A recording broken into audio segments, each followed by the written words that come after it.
मजीद मैं अरबी मतन ऑफिस प्रकाशक है, ऑफिस बुक डिपो 422 मटिया महल जामा मस्जिद दिल्ली 6। कुरान मजीद हिंदी तर्जुमा यानी अनुवाद मौलाना फ़तेह मोहम्मद खान साहिब जालंधरी, तसही मौलाना अब्दुल मजीद मरसर साहिब, प्रकाशक है Farid book depot private limited नई दिल्ली। इतना इसमें ये वही सूरत फुरकानी है, ये सूरतुल फुरकानी सुरतुल ये सूरत बोलते हैं, सूरतुल फुरकानी 25। इसमें प्रश्न नंबर है 576। और यहाँ देखो इसमें वही है जो का त्यों, कोई अंतर नहीं है। यहाँ हम नीचे आएंगे, ये कबीरा शब्द है 52वीं आयत में। ये क्या है? 52वीं आयत है, फला तुतियल काफिरन व जाहिदुम बिही जिहादन कबीरा। उन्होंने उस कुरान शरीफ में कबीर लिखा है, इसने इसको अरबी भाषा को हिंदी लिपि में लिखते इसने कबीरा लिख दिया। कबीरन कहो, कबीरा कहो, खबीरा कहो, ये वही परमात्मा। अच्छा, इसमें ये कबीरन शब्द है। और फिर देखिए आयत नंबर 57 में 58 में, ये 57 खत्म है 58 में, इसमें खबीरा इवादी ही कबीरा, इवाद ही माने पूजा के योग, कबीरा माने कबीर परमात्मा। खबीरा कहो चाहे कबीरा, 59 में भी खबीरा और इसमें कबीरन लिखा है। तो इसलिए इस दास ये दिखाना चाहता है, कति कंसेप्ट क्लियर हो जा कि ये कबीरन शब्द का अर्थ हिंदी में कबीर ही है, हम कबीर कहते हैं।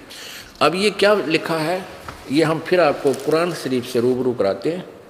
ये देखिएगा, ये कुरान शरीफ से वही कुरान शरीफ है जो अभी आपको दिखाई थी। अब इसका सूरत फुरकानी वही चल रही है, सूरत फुरकानी 25। इसमें हम 52 आयत को पढ़ रहे हैं, वही है जो कुरान मजीद में आपने देखा। 52वीं आयत है, 51वीं समाप्त हुई। फला तुतियल काफिरन व जाहिदुम बिही कबीरन जिहादन कबीरन। इनका क्या अर्थ किया इस महापुरुष ने? इसी का 52वीं आयत का हिंदी में, ए पैगंबर यानी इस कुरान शरीफ बोलने वाला अल्लाह अपने पैगंबर मोहम्मद हजरत मोहम्मद को कह रहा है, ए पैगंबर, तो ए पैगंबर तुम काफिरों का कहा न मानना। और इस कुरान की दलीलों से उनका सामना बड़े जोर से करो। इन्होंने कबीर का अर्थ बड़ा कर दिया। और दास इसका अर्थ क्या बताता है कि इसमें ये कहा है कुरान शरीफ का ज्ञानदाता अल्लाह हजरत मोहम्मद से कह रहा है कि ये जो काफिर हैं वो कहते हैं कि तू जो बोल रहा है ये गलत बोल रहा है, और वो कोई और अल्लाह नहीं है बड़ा, यानी कबीर कोई अल्लाह नहीं है, कबीर नहीं है, और ये देवी देवता ही पूजना ठीक है। वह भी बुत पृष्ठ मूर्तियां पूजा करते थे। और तू इनकी बातों में मत आना कि इस कबीर के लिए, इस अल्लाह कबीर के लिए संघर्ष करना, यानी तू सत्य मानना जो मैं कह रहा हूं वो परमात्मा पूर्ण है। और ये वही है, कौन है? जिसने 6 दिन में सृष्टि रची, 7वें दिन तख्त बजा बैठा है। इससे सिद्ध हो गया कि कुरान शरीफ के ज्ञान देने वाले अल्लाह से वो सृष्टि रचने वाला अल्लाह कोई और है, उसका नाम कबीर है। ये देखो, अब हम यह अपने हिंदी पढ़ ली 52 की, अब 53 की हिंदी पढ़ाएंगे आपको। प्रश्न नंबर 607 पे सूरत फुरकानी 25 ही चल रही है। और यहाँ अब 53वीं आयत में, और वही है जिसने 2 दरियाओं को मिला चलाया, एक का पानी मीठा प्यास बुझाने वाला और एक खारी कड़वा, दोनों में एक आड़ और मजबूत रोक बना दी। और वही है वो कबीर, वही अल्लाह कबीर वही है जिसने पानी की बूंद से आदमी को पैदा किया, फिर उसको साहिबे नसब यानी किसी का बेटा या बेटी, और ससुराल वाला यानी दामाद बहू बनाया। और तुम्हारा परवरदिगार हर चीज करने में शक्तिमान है, सतगुर जो चाहे सो कर ही, 14 कोट दूत जमडर ही। और काफिर अल्लाह के सिवा ऐसों की को पूजते हैं जो न उनको नफा पहुंचा सकते हैं और न उनको नुकसान है।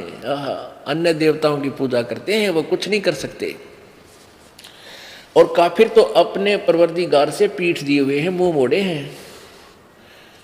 और ए पैगंबर, हमने तुमको खुशखबरी सुनाने और सिर्फ अजाब से बचाने के लिए भेजा है। अब 57 में क्या कहा है, इन लोगों से कहो कि मैं तुमसे इस अल्लाह के हुक्म पर कुछ मजदूरी नहीं मांगता। हाँ, जो चाहे अपने परवरदिगार तक पहुंचने की राह इख्तियार कर ले। ए पैगंबर 58 में कमाल कर दिया, उस जिंदा पर भरोसा रखो जो कभी मरने वाला नहीं है, यानी पूर्ण रूप से अविनाशी है। और उसकी तारीफ के साथ उसकी पाकी बयान करते रहो। वह अपने बंदों के गुनाहों यानी पापों को से काफ़ी खबरदार है, वो कबीर खबरदार है, यानी वो सब जानता है, वो पाप विनाश कर देता है। इसमें स्पष्ट लिखा है कि उस जिंदा पर भरोसा रखो। परमात्मा कबीर जी जैसे गरीबदास साहिब जी को मिले, जैसे नानक साहिब जी को मिले, धर्मदास साहिब जी को मिले थे, जिंदा महात्मा के रूप में मिले थे, ऐसे ही हजरत मोहम्मद जी को भी जिंदा महात्मा के रूप में परमेश्वर कबीर जी मिले थे। तो ये कुरान शरीफ का अल्लाह का है, जो तुझे जिंदा रूप में मिला था उस पर भरोसा रख। वो पूर्ण परमात्मा है, वो कभी वो वास्तव में अविनाशी है, वो कभी मरने वाला नहीं है। अब 59 में कमाल कर दिया, देखो आयत नंबर 59, 58 हमने पढ़ ली। और ये वही परमात्मा है जिसने आसमानों और जमीन में जो कुछ उनके बीच में है 6 दिन में पैदा किया, फिर तख्त पर जा विराजा। वह अल्लाह बड़ा, ये अल्लाह बड़ा कर दिया उन्होंने। यहाँ देखो ये 59वीं आयत में कबीरन शब्द है, कबीरन, ये इसका अर्थ है वो इबादही कबीरा, खबीरा। इबादही खबीरा माने वो पूजा की इबादत होती है, पूजा, और इबादही माने पूजा के योग्य, कबीरा माने वो कबीर परमात्मा है, ये बड़ा भगवान बोलते हैं। और यहाँ इन्होंने लिखा है वो कबीरन, खबीरन शब्द है, इसको हम कबीरन भी बोलते हैं। वो ऐसा बोलने में अंतर हो जाता है, इसे लिखने में अंतर हो गया। तो ये कबीर परमात्मा, इसने क्या लिखा यहाँ पर 59 में, जिसने आसमानों और जमीन के बीच में, जिस परमात्मा ने, जिसने आसमानों और जमीन और जो कुछ उनके बीच है 6 दिन में पैदा किया, फिर तख्त पर जा विराजा। वह अल्लाह बड़ा, वह अल्लाह कबीर है। जैसे वेदों वालों ने कबीर देव का, कबीर का अर्थ कर दिया, ऐसे ही ने कबीर का अर्थ कर दिया बड़ा। वह अल्लाह बड़ा, हम कहें वो अल्लाह कबीर, कबीर है और रहमान है। तो उसकी खबर किसी बाखबर इल्म वाले से पूछ देखो, किसी तत्वदर्शी संत से पूछो। कुरान शरीफ का ज्ञान दाता भी कहता मैं भी उसके ज्ञान के उसके विषय में अपरिचित हूँ।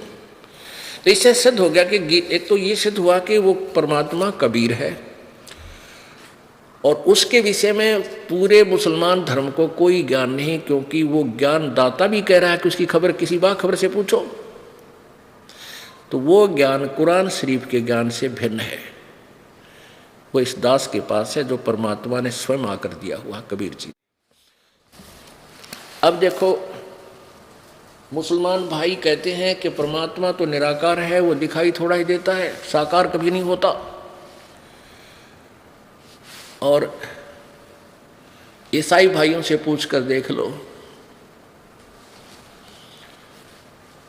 उनसे पूछिए कि what is the form of God, वो कहेंगे God is formless, God is formless. Formless माने निराकार, उसका कोई आकार नहीं।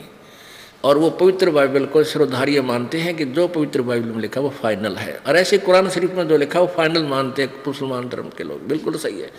और ऐसे ही हिंदू धर्म के लोग जो वेदों और गीता जी में लिखा है वो उसको पवित्र वेदों और पवित्र गीता जी, पवित्र पुराणों के ज्ञान को फाइनल मानते। और वेदों और गीता जी में लिखा परमात्मा साकार है, वो मनुष्य जैसा है, और वही यहाँ वहाँ से चलकर यहाँ साकार रूप में प्रकट होता है, अपना ज्ञान प्रचार करता है, और किसी ने ज्ञान नहीं। ये हमें सभी पूरे विश्व में लोक वेद चल रहा था, यथार्थ ज्ञान नहीं था। अब आपको दिखाते हैं पवित्र बाइबल, इसमें परमात्मा की क्या फॉर्म बताई है, कैसा बताया है, साकार बताया है, मनुष्य सदृश बताया है कि मनुष्य जैसा है। अब देखिएगा पवित्र बाइबल, संपूर्ण जीवन अध्ययन बाइबल,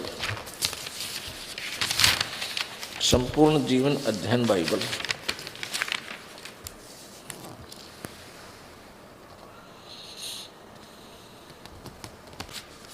ये कहाँ से छपा है? संपूर्ण जीवन अध्ययन बाइबल, प्रबंधक संपादक डेविड स्टुअर्ट, अंग्रेजी प्रधान संपादक Donald C Stamps MA MDV, संयुक्त संपादक जे वेस्ले आदम्स PhD, संपादक ये सारे। ये कहाँ से छपा है? USA से। Life publishers international, Springfield Missouri और USA से। अब इसमें आपको दिखाते हैं उत्पत्ति ग्रंथ में, ये देखो, इन बिल्कुल प्रारंभ में 4 पृष्ठ पे उत्पत्ति ग्रंथ आरंभ होता है। परमात्मा ने आदि में, परमेश्वर ने आकाश और पृथ्वी की सृष्टि की। पृथ्वी बेडौल और सुनसान पड़ी थी आदि आदि। फिर परमेश्वर ने कहा उजियाला हो, उजियाला हो गया। इस प्रकार पहला दिन हो गया। फिर सांझ हुई, फिर भोर हुआ, इस प्रकार वो दूसरा दिन हो गया। तो परमेश्वर ने एक अंतर बनाया, उसके नीचे जल और उसके ऊपर जल के को अलग किया और वैसे ही हो गया। और परमेश्वर ने उस अंतर को आकाश कहा तथा सांझ हुई, फिर भोर हुआ, इस प्रकार दूसरा दिन हो गया। फिर तीसरा दिन, फिर चौथा दिन, फिर चौथा दिन, सांझ हुई, फिर भोर हुआ, फिर चौथा दिन, इसमें जो कुछ रचना की। फिर पांचवा दिन, सांझ हुई, फिर 5 पृष्ठ पे सांझ हुई, फिर भोर हुआ, इस प्रकार 5वां दिन हो गया। अब छठा दिन पढ़ेंगे। अब यहाँ ये छठा दिन चलेगा, ये छठा दिन शुरू हो गया, ये तो 5वां दिन समाप्त हुआ, छठा दिन चल रहा है। तो 26 नंबर श्लोक में लिखा है कि फिर परमेश्वर ने कहा हम मनुष्य को अपने स्वरूप के अनुसार अपनी समानता में बनाएं और वे समुद्र की मछलियों और आकाश के पक्षियों और घरेलू पशुओं और सारी पृथ्वी पर और सब रेंगने वाले जंतुओं पर, पृथ्वी पर रेंगते हैं अधिकार रखे। यानी वो उनसे शाना हो, उनका कंट्रोलर हो। तब परमेश्वर ने मनुष्य को अपने स्वरूप के अनुसार उत्पन्न किया। अपने ही स्वरूप के अनुसार परमेश्वर ने उसको उत्पन्न किया, नर और नारी करके मनुष्य की सृष्टि की। तो पुण्यात्मा बताओ फिर भगवान कैसा? अब विचार करो, पवित्र बाइबल कह रहा है कि परमात्मा ने छठे दिन मनुष्यों की उत्पत्ति की और कहा कि मैं मनुष्य को अपने स्वरूप के अनुसार उत्पन्न करूंगा। और परमात्मा ने मनुष्य अपने जैसा बना दिया और नर और नारी करके उनकी उत्पत्ति की। तो परमात्मा कैसा हुआ? अंडरस्टूड है, वो नर आकार है, मनुष्य जैसा है। और गरीबदास साहिब जी ने कहा कि हमरे ही होनियार है, हमारा सृजनहार, हमारा भगवान, हमारी उत्पत्ति करने वाला प्रभु हमारे जैसा, मनुष्य जैसा ही है। अब यहां देखिएगा, सांझ हुई, इसमें खाने के लिए भी किसी को मांस खाने का आदेश नहीं है, ये देखिए साथ में ही। फिर परमेश्वर ने कहा, उनसे कहा सुनो, जितने बीज वाले छोटे छोटे पेड़ और पृथ्वी के ऊपर जितने वृक्षों में बीज वाले फल होते हैं वे सब मैंने तुमको दिए हैं, वे तुम्हारा भोजन के लिए है।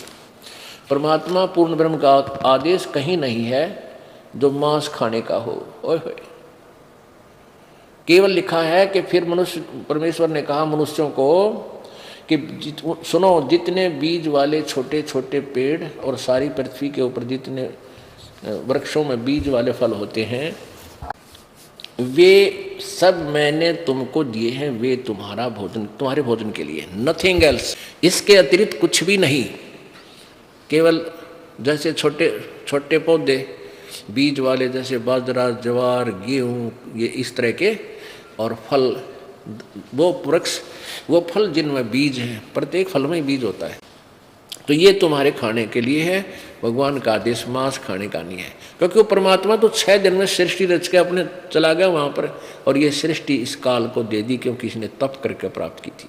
उसके बाद किसी फरिश्ते ने किसी में प्रवेश करके या आकाशवाणी करके मांस खाने का आदेश दिया है, तो भगवान का विधान है, टूट जाएगा वो, और उससे वो दोषी होगा जो उस फरिश्ते की आज्ञा पालन करके मांस आहार करेगा। अब देखो, इस प्रकार ये 6ठा दिन हुआ, तथा सांझ हुई, फिर भोर हुआ, इस प्रकार 6ठा दिन हो गया। अब 7वां दिन, यूं आकाश और उसके और पृथ्वी उनकी सारी सेना का बनाना समाप्त हो गया, और परमेश्वर ने अपना काम जिससे वह करता था 7वें दिन समाप्त किया, और उसने अपने किए हुए सारे काम से 7वें दिन विश्राम किया। यानी 7वें दिन विश्राम किया।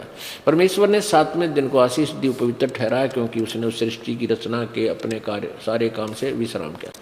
अब ये इससे सिद्ध हो गया कि जो ज्ञान पवित्र बाइबल में है वही ज्ञान पवित्र कुरान शरीफ में भी है। यानी वो उसी को परमात्मा, मुसलमान धर्म और उनका खुदा, वो उसी परमात्मा को फाइनल गॉड मान रहा है, जिसके विषय में पवित्र बाइबल में विवरण है कि 6 दिन में सृष्टि रची, 7वें दिन विश्राम किया। तो इससे सिद्ध हो गया कि वो खुद कह रहा है कि उस अल्लाह ने, उस गॉड ने अपने जैसा ही मनुष्य को उत्पन्न किया। इससे सिद्ध है कि वो परमात्मा भी साकार है और मनुष्य जैसा है। अपने आत्माओं, परमेश्वर कबीर जी कहा करते थे,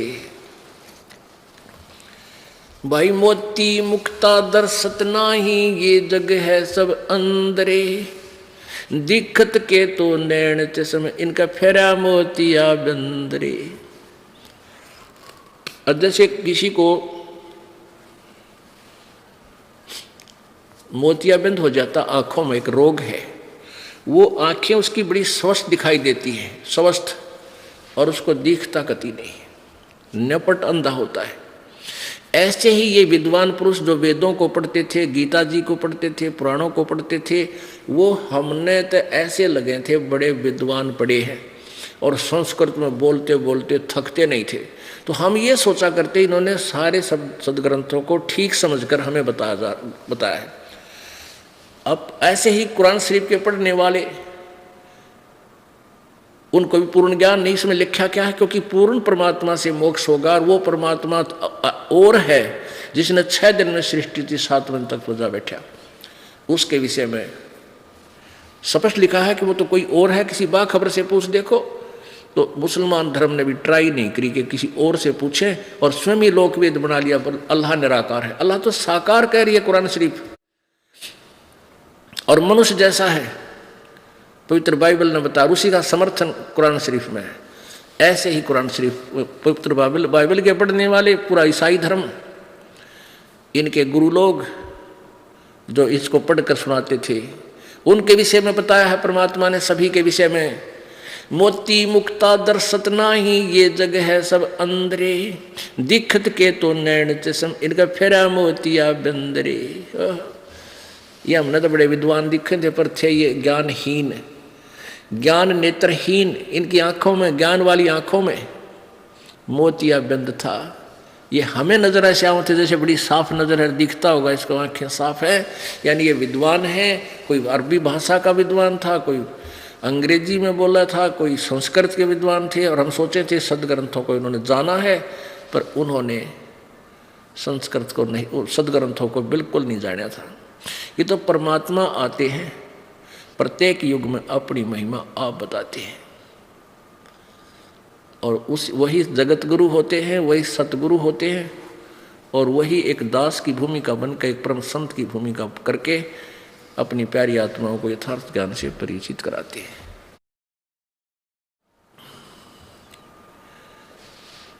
अब ये जो समागम चल रहा है पुण्यात्माओं, इस खुशी में चल रहा है कि इस दिन जो 26 तारीख है फरवरी 2010 की, यानी फाल्गुन उतरते की द्वादशी, इस दिन कबीर परमेश्वर जी सतलोक से चलकर इस भारतवर्ष की पवित्र भूमि पर आए थे, हरियाणा में। अपने आत्माओं, गरीबदास साहिब जी ने अपने परमात्मा के विषय में क्या बताया है और कैसे महिमा गाई है, प्रमाण दिया है। ये आत्मा अपने परमेश्वर से बिछुड़ गए, इस काल के साथ आ गई और काल ने इसके साथ वो दुर्गति की है।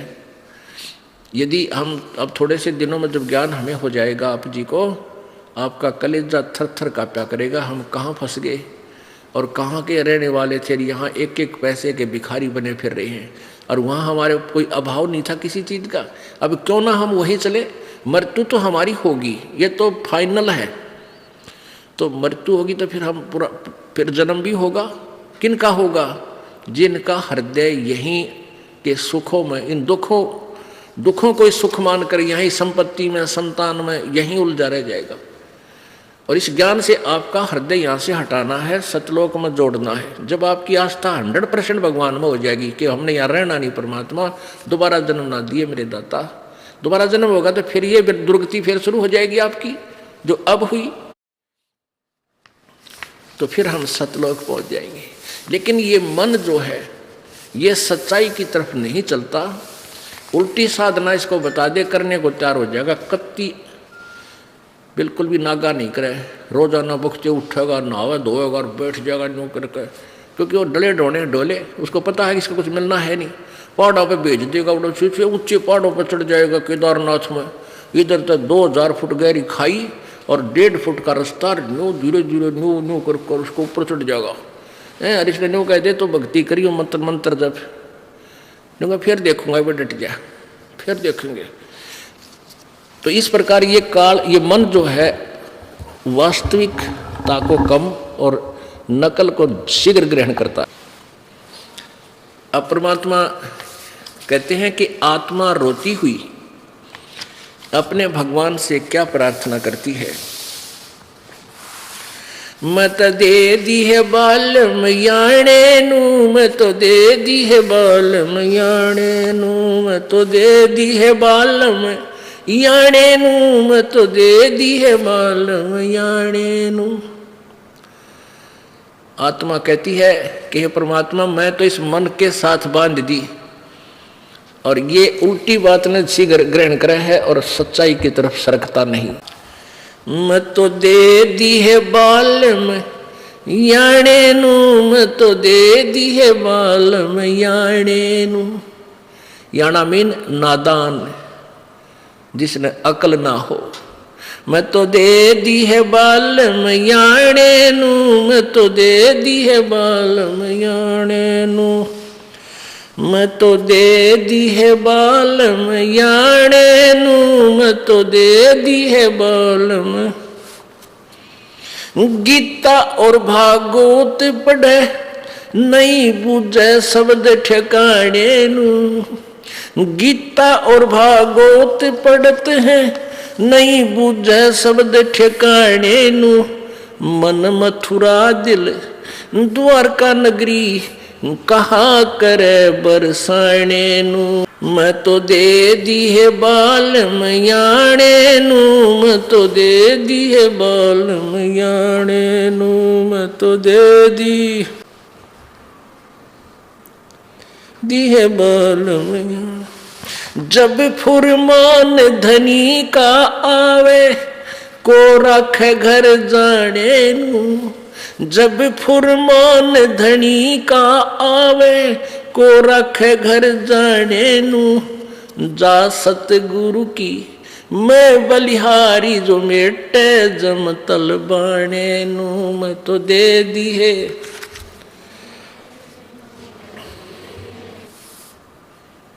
मैं तो दे दी है बालम याणे नू, मैं तो दे दी है बालम याणे नू, मैं तो दे दी है।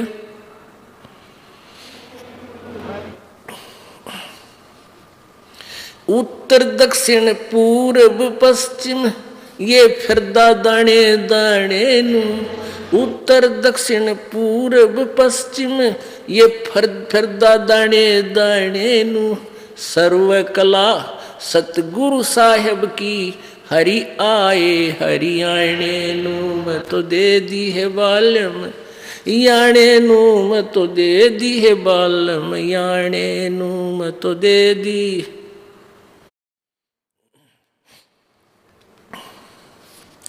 मैं तो दे दी है बालम याणे नू, मैं तो दे दी है बालम याणे नू, मैं तो दे दी है।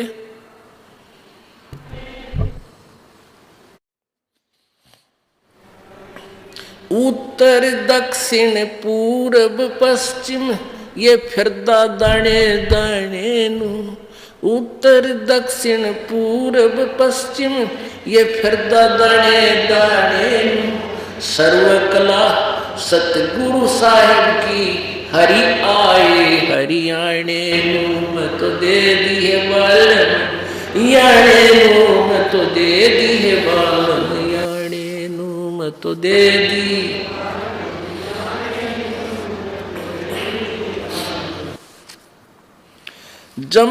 जम किंकर का राज कठिन है, नहीं छोड़े राजा राणे नू, जम किंकर का राज कठिन है, नहीं छोड़े राजा राणे नू, या दुनिया दा जीवन झूठा, तुम भूल गए मर जाने नू, मैं तो दे दी है बालम, याणे नू मैं तो दे दी है बालम, मैं तो दे दी है बालम याणे नू, मैं तो दे दी है बालम याणे नू, मैं तो दे दी।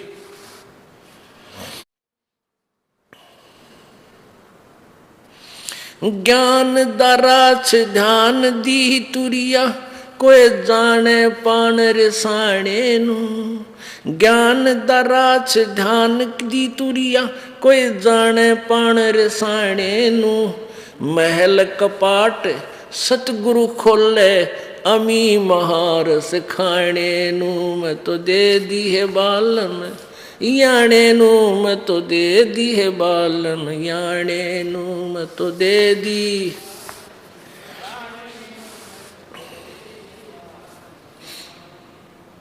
मैं तो दे दी है बालम याणे नू, मैं तो दे दी है बालम याणे नू, मैं तो दे दी है बालम।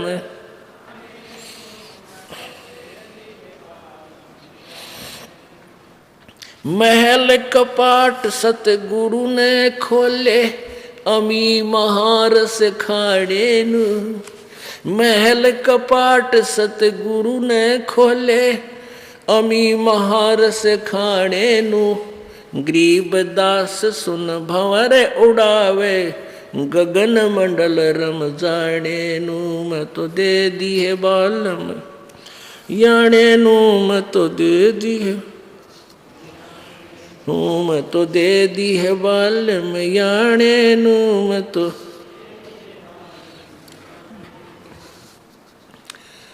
अब इसमें क्या बताया है, गरीबदास साहिब जी कह रहे हैं, आत्मा रो रही है और कह रही है कि वे परमात्मा मैं तो इस, क्योंकि ये मन यहाँ का यो काल जो है, ये मन रूप में प्रत्येक प्राणी में ये भिन्न भिन्न रूप बनाकर विराजमान हो गया, और ये मन ही हमें उल्टे रास्ते विकारों पर, यहाँ की बुराइयों में जबरदस्ती लगाता है।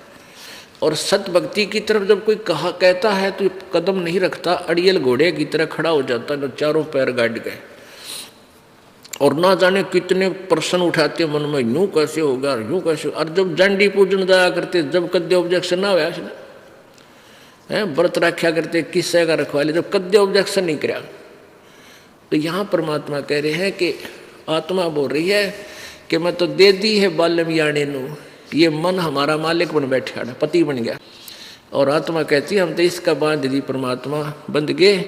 और ये क्या करता है, गीता और भागवत पढ़े, ना बुद्ध शब्द ठिकाने नो, गीता पढ़ा करते, श्री मद भगवत देवी भागवत भी पढ़ते थे, पुराण पढ़ते थे, गीता जी भी पढ़ते थे पंडित लोग, और कह कहेगा बेरा नी ने क्या है का पता नहीं, वो सोच कर घोटे जाते, सुनाए जाते हैं, अपने मनमुखी ज्ञान सुना देते हैं। तो यहाँ परमात्मा कहते हैं कि जो साधना तुम करते हो इससे तुम्हारा काल का जो जन्म मृत्यु का जो दुख है काल द्वारा दिया हुआ ये समाप्त नहीं हो सकता। क्या कहते हैं कि जब फुरमान धनी का आवे और को रखे गर्दाने नु और जा सतगुरु की मैं बलिहारी जो मेटे जम तलवाने नु, उस सतगुरु उस परम संत यानी परमात्मा ही वो सतगुरु रूप में आता है। और यदि अपने किसी खास रिप्रेजेंटेटिव को भेजता है तो प्रभु अपनी पावर उसको देता है। वो सतगुरु ही फिर परमात्मा के रूप में रोल करता है, प्रभु उसको साथ देता रहता है। अभी आपने वेदों में ऋग्वेद मंडल नंबर 10 सूक्त नंबर 161 के मंत्र 2 में आंखों देखा पढ़ा। वेद कहता है यदि किसी की मृत्यु निकट आ गई हो और उसने पकड़ने के लिए यम के दूत आगे पकड़ कर ले गए दूसरे लोक में धर्मराज के दरबार में, तो परमात्मा उसको वहां से भी छुटा कर वापस ले आता है। वो कबीर भर भगवान है, कबीर देव है। तो यहां गरीबदास साहिब जी भी वही प्रमाण दे रहे हैं कि जब फुरमान धनी का आया को राखे घर जाने नु, कि जब यहाँ के मालिक का संस्कार अनुसार जब तुम्हारा समय पूरा हो गया, तुम्हें यहाँ से लेने के लिए फुरमान आएगा, वहाँ से आदेश आएगा।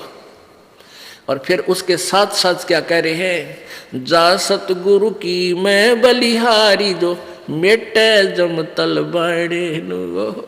इस काल का हुक्म आवे, मान लो उसका समय पूरा हो गया, मृत्यु होनी है, और परमेश्वर कबीर जी का नाम ले रखा है इस दास के माध्यम से, वो आएंगे लेने के लिए। परमात्मा रास्ते में पकड़ लेगा, इधर दिखा और भाग जा, हमने इसको इसकी आयु बढ़ा दी। कहते हैं जो मेटे जम तलबाने ने, तलबाना माने उसका हुक्म, जो काल के आदेश को रिजेक्ट कर दे, मैं उस सतगुरु पर बलिहारी हूँ। वो केवल एक है, वो कबीर परमेश्वर है, और वही अपने भेजे हुए नुमाइंदे संत के माध्यम से वही कार्य करता है। जब फुरमान धनी का आया को राखे घर जाने नु, जा सतगुरु का सरना लीजे जो मेटे जम तलबाने नु। कहते उस संत की, उस सतगुरु की शरण ले जो उसके काल के आदेश को खत्म कर दे, भाग जाए यहाँ से। काल डरे करतार से, गरीबदास जी कहते हैं काल डरे करतार से जय जय जय जगदीश से, जोरा जोड़ी झाड़ता पगरज डारे शीश। गरीबदास साहिब कह रहे हैं कि काल जो है कबीर परमेश्वर से डरता है और उसको जय जय जय जगदीश, उसके हाथ जोड़ता, उसके गुण गाता है। और ये मौत परमात्मा कबीर जी के जूते झाड़ती है, यानी उसके खास नौकर हैं, उसके आदेश बिना ये किसी पर अटैक नहीं कर सकते। और परमात्मा कबीर जी के जूते झाड़ के उसके पैरों की चरण अपने माथे रज माथे को लगाती है। कहने का भाव ये है कि उस कबीर परमात्मा के हुक्म बिना हमारे भगत की मौत नहीं आ सकती, जब वो नियम में रहता है। जब लग हंसा हमारी आना, काल लगे ना तेरा बाणा। कबीर परमेश्वर ने कहा था धर्मराज के दरबार में कि जब तक ये हंस मेरी आत्मा मेरी मर्यादा में रहेंगे, ये तम्बाकू जर्दा फीम नहीं खाओगे, शराब नहीं पीवेंगे, आन उपासना नहीं करेंगे, कोई भी बुराई नहीं करेंगे, तो मेरी मर्यादा में जो हंस रहेगा, मेरा नाम जाप करेगा ये मंत्र, तो काल का अटैक आप मेरे बच्चा पर नहीं हो सकता। जब लग हंसा हमारी आना, काल लगे ना तेरा बाण तेरा तीर नहीं लगेगा। ये तीर मार देता, कितना एक्सीडेंट करवा दे, किसी का हार्ट अटैक कर दे, किसी का कैंसर कर दे, किसी का और बीमारी कर दे, यानी उनको मार डालता है। तो फिर परमात्मा कहते हैं ऐसा तेरा अटैक नहीं हो सकता मेरी आत्मा पे। फिर क्या बताते हैं, उत्तर दक्षिण पूरब पश्चिम तो फिर दाने दाने नु। ये परमात्मा की तरफ में घर से निकलता है, कितने पहाड़ पर जाता है, कितने द्वारका में जाता है, कहीं फिर और जाता है, और फिर आप साधु बन बैठता है और एक एक पैसे न मांगता अंडे। फिर भगवान मिला कहाँ तुझे? कहते उत्तर दक्षिण पूरब पश्चिम फिर दाने दाने नु। ये सर्व कला सतगुरु साहेब की, हरि आए हरि आने नु। अब पुणात्मा आज से 250 वर्ष पहले लगभग ये कबीर परमेश्वर की महिमा की वाणी संत गरीबदास जी द्वारा प्रकट हुई थी, लिखी गई थी, बोली गई थी, लिखवाई गई थी। उस समय ये हरियाणा प्रांत अलग नहीं था। अब उस समय गरीबदास जी ने कहा था कि ये हरियाणा अक्षेत्र बनेगा, और इस हरियाणा इसलिए इसका क्षेत्र हरियाणा रख दिया कि यहाँ कबीर परमात्मा आए थे सतलोक से चलकर। हरियाणा यानी भगवान के आने का स्थल। अब कहते हैं सर्व कला सतगुरु साहिब की। कहते तुम वहाँ तुम ढूंढने जाते हो केदारनाथ में भगवान को, और भगवान आया छुड़ानी के खेतों में मुझे मिला करके, हैं? तुम भगवान को वहाँ ढूंढ रहे हो, वो मेरे पास आया हरियाणे नु। अब यहाँ हरियाणा शब्द इसलिए पड़ गया कि यहाँ परमात्मा आए थे, हरि स्पेशल आए थे, और संत का आदेश वचन टल नहीं सकता। तो गरीबदास जी ने इसका नाम हरियाणा रख दिया। तो आखिर में ये आके सन 1966 में, अब यानी 30-40 साल पहले, ये पंजाब के विभाजन से हरियाणा क्षेत्र बना। तो ये हरियाणा इसलिए पड़ा कि यहाँ कबीर परमात्मा कबीर हरि आए थे, इस हरियाणा प्रांत में। जम किंकर का राज कठिन है, ना छोड़े राजा रानी नू, और यह दुनिया दा जीवन झूठा तुम भूल गए मर जाने नू। तुम इस परमात्मा के यहाँ जो है छोटे झूठे सुख को, इसी को सुख मानकर तुम उस दिन को भूल गए, तुम्हारी मृत्यु भी होगी। पुण्यात्माओं, प्रत्येक व्यक्ति जैसे किसी को कोई डेथ हो जाती है, वहाँ सभी जाते हैं, यही कहते हैं भाई एक दिन तो सब ने मरना है, क्यों चिंता करते हो। औपचारिकता से करके आ जाते हैं, और लेकिन कबीर साहब कहते हैं मौत भूल गया बावड़े, मौत विसारी बावड़े, अचरज किया कौन, ये तन माटी में मिल जाएगा जो आटे में लौन।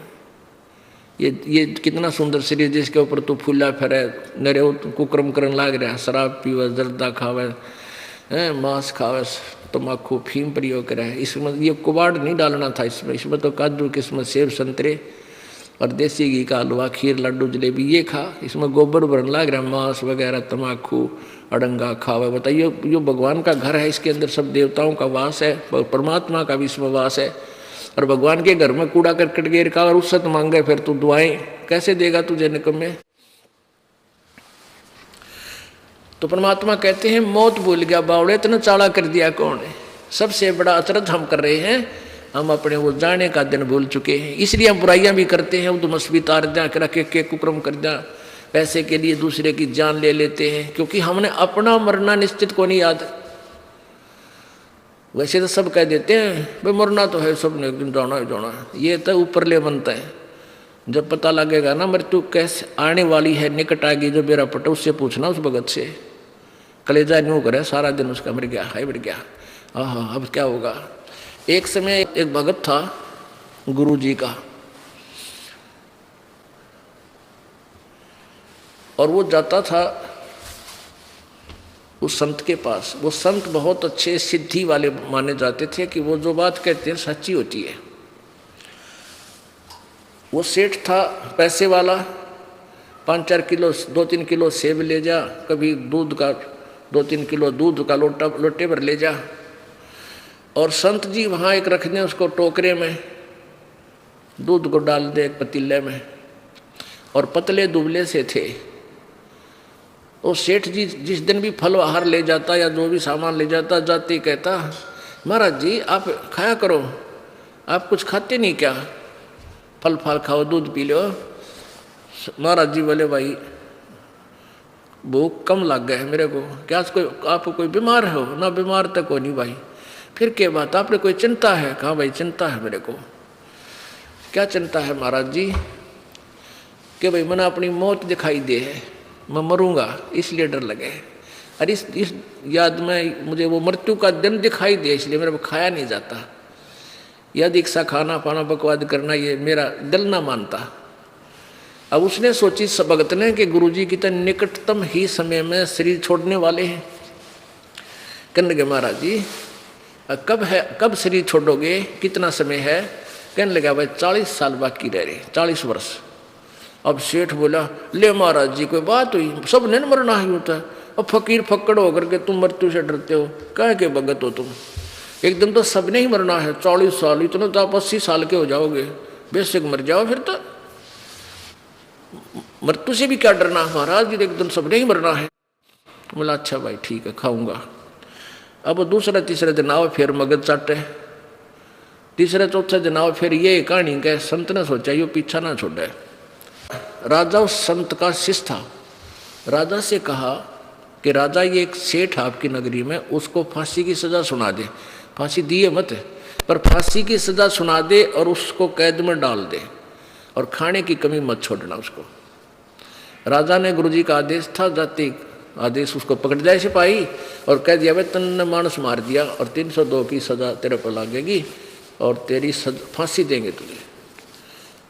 ऐसे ऐसे तो उन्होंने कहा जोड़े, काफ़ी उसने विनय करी थी, मैं ऐसा निर्दोष आदमी हूँ, मैंने कुछ नहीं किया। बोला नहीं नहीं, उसको फांसी की सजा सुना दी, दिन दर दिया 1 महीने 20 दिन का दिन रख दिया कि उस तारीख को 14 को तेरे को फांसी दी जाएगी, चतुर्दशी को।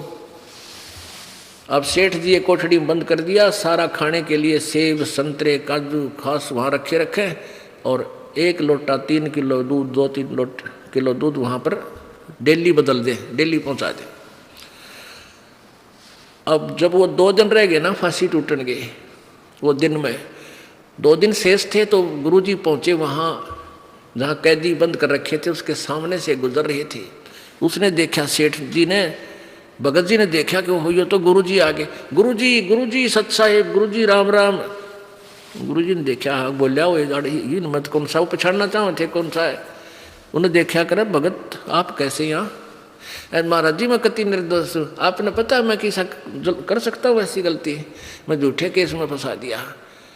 महाराज जी बोले भाई तू कमज़ोर बहुत हो गया कि मैं खाता पीता नहीं, देख रहे दूध भी रखा है, केले संतरे सेब शाब भी बच्चा तेरे पास बहुत रखे, खाते नहीं आप। महाराज जी मुँह का नहीं बिना कराया धंधा है, क्या हो गया रहा क्या बात होगी?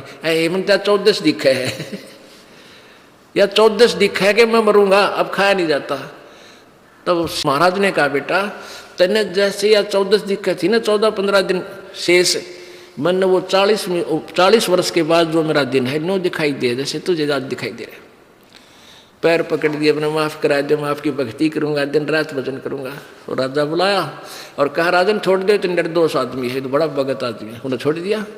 तो पुण्यात्माओं नो कहना आसान है, मरना सब है, मटरा जो मेरा पट्टा जब कैंसर हो जाएगी, रोज दिन गिड़ेगा, कई दिन और रह गए। तो पुण्यात्माओं अपनी उस मौत को याद रखो, यहाँ से जाना पड़ेगा, और यह याद रहेगी तो भक्ति भी होगी, कुबद भी छूटेगी, ये बुराई भी छूटेगी और परमात्मा प्राप्ति होगी। बोलो सतगुरुदेव। परमपिता परमात्मा पूर्ण ब्रह्म सारी सृष्टि के रचनहार कुल मालिक कबीर देव कबीर साहब अपनी प्यारी आत्माओं को काल के जाल से निकालने के लिए स्वयं ही सतलोक से चलकर यहाँ आते हैं। लेकिन हम अज्ञान से इतने परिपूर्ण होते हैं कि हम परमात्मा को पहचान नहीं पाते, और उन अज्ञानी ऋषियों संतों और महंतों मंडलेश्वरों में ऋषियों के चक्कर में अज्ञान आधार से हम अपने ही पिता के विरुद्ध हो जाते हैं, उनसी के शत्रु बन जाते हैं। क्योंकि काल भगवान ज्योति निरंजन यही चाहता है कि परमेश्वर के बारे में इन प्राणियों को ज्ञान ना हो। लेकिन आत्मा भगवान के बिना नहीं रह पा रही, क्योंकि इसको जो सुख सतलोक में था वो यहाँ नहीं हो रहा। ये सोचता है, जैसे निर्धन व्यक्ति सोचता है कि धनवान हो जाऊं, मैं सुखी हो जाऊंगा। धनवान को सुख सपने में भी नहीं होता। अब वो सेठ धनवान समझता है कि ये राजा लोग सुखी होंगे, ये मंत्री बहुत सुखी है, लेकिन राजाओं को और मंत्रियों को भी स्वप्न में भी सुख नहीं हो सकता। राजा लोग सोचते हैं ये सुख तो कितना ऊपर ही होगा स्वर्ग में, स्वर्ग का राजा देवराज होता है, देवताओं का राजा इंद्र। इंद्र का इतिहास पढ़कर देखो पुराणों में, एक पल भी सुख का सांस इंद्र को नहीं है। और इंद्र की पदवी समाप्त होने के बाद वो सीधा गधे की योनि में जाता है। इंद्र सोचता है कि ब्रह्मा विष्णु महेश सुखी हैं, ये यहाँ के मंत्री हैं। और ब्रह्मा विष्णु महेश का इतिहास पढ़ लो, जो सपने में भी सुख उनको हो। आपने श्रीमद् देवी भागवत गीता प्रेस गोरखपुर से प्रकाशित यानी देवी पुराण में प्रथम स्कंद में पृष्ठ नंबर 28 पर और 29 पर पढ़ा। भगवान विष्णु जी बता रहे हैं ब्रह्मा जी को कि मैं दुर्गा का ध्यान करता हूँ, कठिन घोर तप करता हूँ, और ज़्यादा समय फिर मैं क्योंकि तपस्या करके सिद्धि आ जाती है, और फिर उन सिद्धियों से फिर राक्षसों को मारता हूँ, दुष्ट आत्माओं को मारता हूँ, भगवान विष्णु कह रहे हैं। और थोड़ा बहुत कोई समय मिलता है, सौभाग्य प्राप्त होता है, तो लक्ष्मी के साथ सुखपूर्वक समय बिता पाता हूँ, नहीं तो मैं ज़्यादातर समय युद्ध में ही व्यतीत करता हूँ। तो कहाँ सुख हुआ श्री विष्णु जी को। और विष्णु जी का अवतार श्री रामचंद्र जी आए थे। जय श्री रामचंद्र जी को कभी सपने में भी सुख हुआ हो तो, और विचार कर लो, हम उनको भगवान मान रहे थे। जब युवा हुए, शादी होगी, विवाह होते ही वनवास हुआ, और वनवास में सीता जी का अपहरण हुआ। फिर रावण के साथ युद्ध हुआ, लाखों लोग मरे, करोड़ों व्यक्ति मारे गए। फिर सीता जी को वापस लाए, एक धोबी के व्यंग से गर्भवती सीता जी को घर से निकाल दिया। वो बेचारी कहीं कहीं भटकती हुई, और वाल्मीकि महर्षि जी के आश्रम में जाके उस बेटी, उस माई ने शरण पाई। अब रामचंद्र जी राजा और परिवार उसके पास नहीं, ना जाने कहाँ दुख पा रहा है, तो वो व्यक्ति कभी भी सुखी नहीं हो सकता जिसका परिवार बर्बाद हो चुका हो। बताओ वो क्या सुख था। चाहे सारी पृथ्वी का राजा बन जाए, आग लगे इस राज के। और फिर रामचंद्र रूप में उसने बाली को मारा था, सुग्रीव के भाई को, विष्णु जी ने अर्थात रामचंद्र जी ने। उसका प्रतिफल उसने स्वयं श्री कृष्ण रूप में आकर बदला दिया। एक शिकारी ने भगवान श्री कृष्ण के पैर में तीर मार के उनका वध किया। और श्री कृष्ण जी का जीवन, पूरे जीवन का इतिहास देख लो, सारा जीवन दुख में है। जन्म जेल में, माँ बाप जेल में, मामा शत्रु बन गया, मारने के लिए पीछे पीछे दौड़ रहा है, कभी केसी मारने जा रहा है, कभी पुतना जा रही है, कभी कोई भाग रहा है, कोई कुछ कर रहा है, कभी चानौर उसके पीछे लगा है, कभी जरासिंह और कभी काल्यवन। उनके सताए हुए भगवान श्री कृष्ण जी और द्वारका बनाई, अलग से समुद्र में एक टापू ढूंढ गए। वहां जाकर कुछ दिन वो राहत मिली। उसके बाद दुर्वासा के श्राप से पूरे यादव कुल का विनाश हो गया। और श्री कृष्ण जी के भी कई हजार पुत्र थे, प्रपोते थे, वो सभी मारे गए। और श्री कृष्ण जी भी अंत में तीर से मारे गए। तो कैसे सुख हुआ।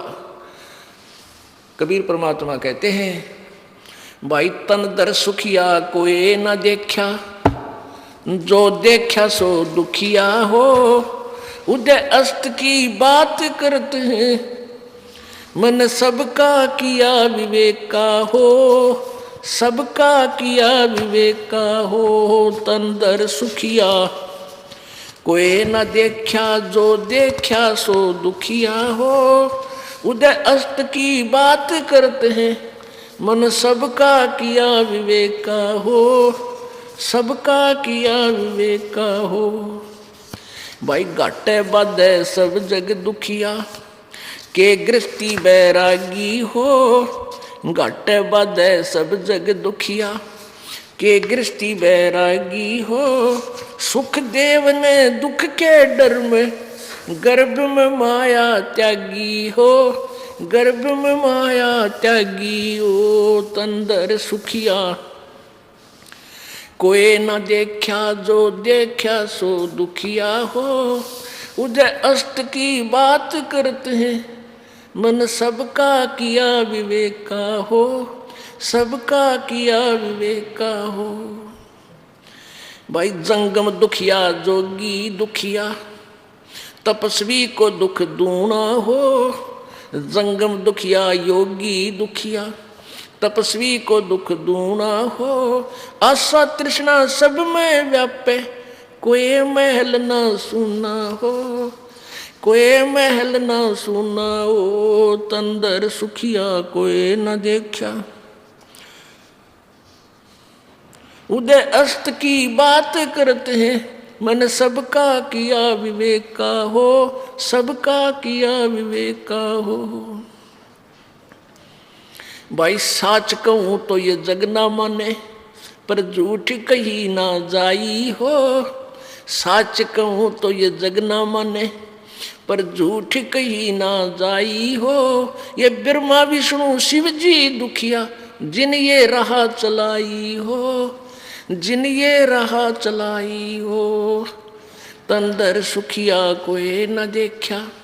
जो देखा सो दुखिया हो। उदय अस्त की बात करते हैं, मन सबका किया विवेका हो। सबका किया विवेका हो। भाई सुरपति दुखिया भूपति दुखिया, रंक दुखी बपरीति हो। सुरपति दुखिया भूपति दुखिया, रंक दुखी बपरीति हो। कह कबीर और सब दुखिया, एक संत सुखी मन जीती हो। संत सुखी मन जीती हो, तंदर सुखिया।